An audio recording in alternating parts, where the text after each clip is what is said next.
Hello guys, welcome to my back my YouTube channel. তো guys আজকে সকালে চলে এলাম আরও একটি খারাপ বাজে একটি ভিডিও নিয়ে। তো গাইজ আজকে সকালে আমি যাকে নিয়ে আলোচনা করবো সে হলো সৌরভ যোশী, আমাদের ভারতের নাম্বার ওয়ান ব্লগার। ব্লগার, তার প্রায় 40 মিলিয়ন মতন সাবস্ক্রাইবার, তার 40 মিলিয়ন মতন সাবস্ক্রাইবার। স্যার আপনি আমাকে একটু কমেন্ট করে দিন আমার ভিডিও, তাহলে দেখুন আমি চকচক করে ভাইরাল হয়ে যাবো। কিন্তু সেটা তো সম্ভব নয়, আমি জীবনে ভাইরালও হবো না, আর আপনি জীবনে কমেন্টও করবেন না, কারণ আমি বাংলায় ভিডিও বানাই, আমার ভিডিওর কোনো কোয়ালিটি নেই, আর জীবনে আমি ভাইরাল হতে পারবো না, আর আপনার কমেন্ট আমার ভিডিওতে জীবনে আসবে না।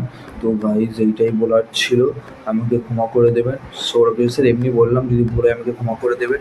আমি এমনি জীবনে ভাইরাল হতে পারবো না, সেটা নিয়ে আমার কোনো কষ্ট নেই।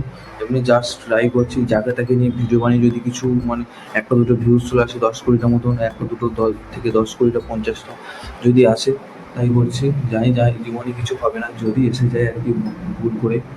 তো স্যার আজকের সকালে প্রচুর গরম, আজকের সকালে কি সব সময় প্রচুর গরম, এক জায়গায় বেরোবো তাই রেডি হচ্ছে। এই যে দেখতে পাচ্ছি, এবার এই মুড়ি খাবো, এই যে মুড়ি খাবো, মুড়ি টুড়ি খেয়ে তারপর বেরোবো। তো বন্ধুরা, তোমার সবাই ভালো থাকবে, সুস্থ থাকবেন এবং সাবধানে থাকবেন।